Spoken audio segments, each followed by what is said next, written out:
پیغام یہی ہے، مقصد میلاد یہی ہے کہ ہم اپنے آقا مصطفیٰ جانے جانا اپنے پیارے آخری نبی کے ساتھ ہم وفادار ہو جائیں۔ اور وہ وفا کس لحاظ سے؟ اس لحاظ سے بھی چاہیے کہ جو آپ نے ہمارے لیے حکم ارشاد فرمایا، جو احکامات آپ نے ارشاد فرمائے، آپ جو کچھ لے کر آئے، جس چیز کو ہم نے تسلیم کیا، ہر اس چیز پر ہم ایمان بھی لے کر آئے، تو ایک اعتبار سے یہ ہے کہ ہم اس کو مان کر اپنی زندگی گزاریں۔ ان میں سر پہلے سب سے بڑا پیغام آمد مصطفیٰ کا جو ہے وہ آقا علیہ السلام کی آنکھوں کی ٹھنڈک وہ نماز ہے۔ جو میلاد مناتا ہے، 3-4 گھنٹے محفل میلاد کے اندر بیٹھتا ہے، لیکن فجر کی نماز اور اس کی نیند کی نظر ہو جائے تو اس نے اپنے پیارے آقا صلی اللہ علیہ وسلم کے اس فرمان کو پس پش ڈال دیا کہ حضور نے فرمایا کہ آنکھوں کی ٹھنڈک کس میں ہے؟ نماز میں۔ سارے لوگ نماز میں۔ تو پھر جو میلاد کی محفل سجائے، اتنی دیر بیٹھ کر اپنے آقا علیہ السلام کی ذات اقدس پر مر بھجنے کا دعویٰ بھی کرے، تو پھر کیا اس کی ذات کے یہ لائق نہیں ہے؟ کیا اس کو یہ بات زیب دیتی ہے کہ وہ حضور کی آنکھوں کی ٹھنڈک جو چیز ہے اس کو نظر انداز کر دے، اگنور کر دے؟ ہرگز ایسا یہ مسلمان کے ساتھ، بندہ مومن کے ساتھ یہ نہیں دکھتا۔ اور دوسری طرف یہ تو ہو گئی احکامات کی بات، نماز، روزہ، زکوٰۃ، حج، جتنے بھی احکامات ہیں حرام و حلال میں بد زبانی ہم کرتے ہیں، ایک طرف ہم محفل میلاد سجاتے ہیں، اس میں بیٹھتے ہیں، دوسری طرف ہم بغیر کسی وجہ کے گالیاں نکالتے ہیں، ہماری زبان مغلظات سے بھری ہوئی ہوتی ہے۔ گھر کے اندر والدین کے ساتھ ہمارا اخلاق درست نہیں، والدین ہم سے ناراض ہوتے ہیں، اور پھر آقا علیہ السلام نے کیا فرمایا؟ باپ راضی تو رب راضی، ماں راضی تو پھر جنت مقدر بن جاتی ہے۔ تو کیونکہ آقا علیہ السلام کی آمد کا صدقہ یہ ساری نعمتیں ملی ہیں، یہ ساری شانیں اس امت کو ملی ہیں، تو پھر میلاد منانے کا سب سے بڑا مقصد کیا ہے؟ کہ آپ نے جو حکم ارشاد فرمایا اس کی پیروی کی جائے۔ تو ہر محفل میں جہاں بھی یہ حاضری ہو، عزم مسلم تو کرنا چاہیے نا، ارادہ تو پکا کرنا چاہیے نا کہ میں آئندہ زندگی میں جو گزر گئی سو گزر گئی، آئندہ زندگی میں جیسے بھی میری زندگی اتنی باقی ہے میں ہر ممکن کوشش کروں گا اپنے آقا کو راضی کرنے کی کوشش کروں گا۔ اور دوسری طرف جو میں نے ابھی تھوڑا سا اشارہ دیا کہ جب دین کے لیے بات آ جائے، دین اسلام کے تحفظ کی بات آ جائے، یہ نہیں کہ یہاں پہ جنگ چھڑے گی یا وہ وقت آئے گا کہ یہاں پہ بمباری ہوگی یا ایسے حالات جو غزہ میں وہاں بنے ہوئے فلسطین میں، تو وہ حالات یہاں بنے گے تو ہم اسلحہ اٹھا کے ہم مارے نکلیں گے، نبی نہ یہ بات نہیں۔ کلمہ حق کہنا، حق کی بات، حق کی بات۔ ہمارے مفتی اعظم پاکستان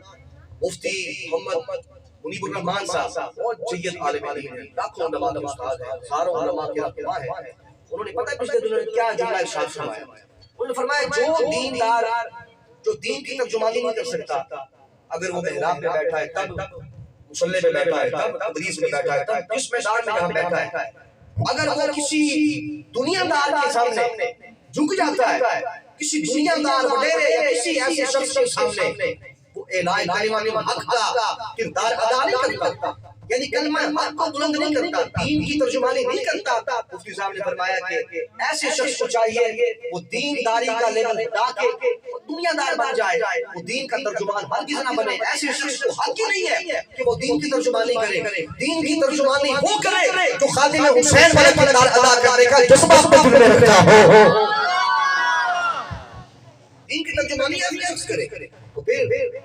یہ تو بات انہوں نے کی ہے نا کہ ایک دنیا دار کے سامنے، یہاں انہوں نے کافروں کی بات نہیں کی کہ جو دیندار کافروں کے سامنے جھک جائے یا کافروں کا لحاظ کرے، وہ دینداری چھوڑ دے، وہ امامت چھوڑ دے، وہ تدریس چھوڑ دے، خطبہ پڑھانا چھوڑ دے، جناب یہ ساری کام چھوڑتا نا۔ انہوں نے مسلمانوں کی بات کی ہے نا، یعنی چودھریوں کے سامنے، وڈیروں کے سامنے ہوتا ہے نا مسئلہ، بڑے بڑے جگیردار ہوتے ہیں، یہ الگ موضوع ہے، بڑا تفصیلی، آپ جانتے ہیں اس پورے ٹاپک کو۔ فرمایا جو ایسے شخصوں کے سامنے کلمہ حق نہ کہہ سکے، دین کی ترجمانی نہ کر سکے، پھر سوچو اس بندے کا جو بندہ کفر کو جواب نہ دے، کفر کی ان سازشوں کا، ان مظالم کے جو انہوں نے مسلمانوں پر کیے، حق قرآن کے خلاف، دین کے خلاف، اور ہمارے آقا مولا صلی اللہ علیہ وسلم کی ذات اقدس کے خلاف، انہوں نے جتنے مظالم کیے ہیں، جو شخص ان مظالم کے جواب میں خاموش رہے، اپنے ایمان کا اظہار نہ کرے، کسی جگہ پر کسی اعتبار سے کسی پلیٹ فارم پر وہ کوئی ایک جملہ بھی نہ کہہ سکے، پھر بتاؤ اسے دین کی ترجمانی کرنے کا حق ہے؟ ہرگز نہیں ہے۔ اس لیے چاہے ہم یہاں بیٹھے ہیں ایک گھر کے اندر، محفل سے جا کر 10 لوگ ہیں 20 لوگ ہیں، ہم پہ یہ فرض ہے کہ ہم اپنی غیرت ایمانی کا مظاہرہ کریں، اور ہم چاہے فلسطین کے اندر مسلمانوں پر ظلم ہو رہا ہے، کشمیر کے اندر ہو رہا ہے، برما کے اندر ہو رہا ہے، آمد مصطفیٰ کا مقصد یہ ہے کہ مسلمان حضور نے فرمایا فرد واحد کی طرح ہے، اگر کسی پر ظلم ہو رہا ہے تو یہاں بیٹھا ہوا مسلمان اس کے حق میں آواز بلند کرے اور اس کی ہاں میں ہاں ملائے، اس کی حمایت کرے، کیونکہ پیچھے نسبت صرف مکین گنبد خضرا کی نہیں بھی موجود ہے، اس نسبت کا لحاظ ہے۔ لا الہ الا اللہ محمد رسول اللہ، یہاں بیٹھنے والوں نے پڑھا ہے وہ یہی کلمہ طیبہ انہوں نے بھی پڑھا ہے، اس کلمہ طیبہ کی وجہ سے، اس نسبت کی وجہ سے دین اسلام کی پہرے داری پاکستان کے مسلمان پر بھی فرض ہے۔ جیسے وہ ظلم کے آگے ڈٹے ہوئے ہیں، انہوں نے سر جھکایا، کشمیر والے جھکے آج تک، آزادی کا نعرہ چھوڑا انہوں نے، جھکے آج تک، ڈٹے ہوئے ہیں۔ دیگر مسلمانوں کو دیکھو، افغانستان کی مثال ہمارے سامنے ہے، یہ میں آپ کو سائل تفصیل اس لیے بتا رہا ہوں کہ ہم پر یہ بھی فرض ہے جہاں ہم میلاد منائیں، کیونکہ ہمارے میلاد والے آقا نے خود کافروں کے سامنے آج تو ہمارے سامنے کافر بھی کوئی نہیں، دشمن بھی سامنے کوئی نہیں، اپنے گھر میں بیٹھے ہیں، امن والے ماحول کے اندر بیٹھے ہیں، لیکن آقا علیہ السلام نے دشمن کے سامنے جا کر، دشمن کے سامنے میدان عمل میں جا کر، جنگوں میں جا کر، بدر میں جا کر، خندق میں جا کر، تبوک میں جا کر، خیبر میں جا کر، دیگر غزوات میں جا کر آقا علیہ السلام نے خود دین اسلام کے تحفظ پر پہرا دیا ہے، دین اسلام کے تحفظ پر اپنا کردار ادا کیا ہے۔ تو یہ ہمارا بھی فرض بنتا ہے کہ ہم بھی اپنے اندر یہ جذبہ پیدا کریں، اپنے بچوں کے اندر یہ جذبہ پیدا کریں، اپنے بچوں کو یہ چیز صحیح ان کے دماغوں میں یہ راسخ کرے کہ دین اسلام کا محافظ ہم نے خود بننا ہے، قرآن کا محافظ بھی ہم نے بننا ہے۔ دین اسلام کے تحفظ کے لیے مسلمانوں پر ہونے والے مظالم کے بارے میں، چاہے وہ فلسطین کے اندر ہو رہے ہو اور چاہے وہ افغانستان کے اندر، برما کے اندر، عراق کے اندر، کسی مقام پر بھی اگر کوئی کفر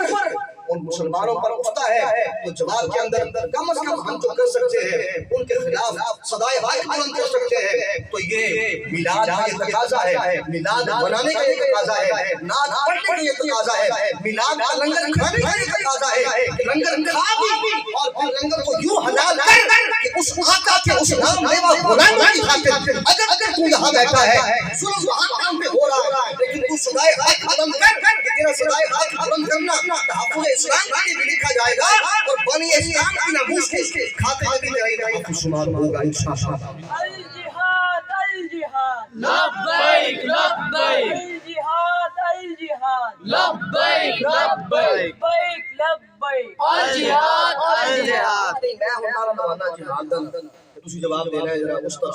تاکہ پتہ چلے نا جہاد اہم فریضہ جڑا بڑے بڑے جنرل ساڈے تے جناب بڑی بڑی رکھڑ افواج رکھن والے بڑی بڑی اتھارٹی تے رکھن والے ہاں آج گل کرنا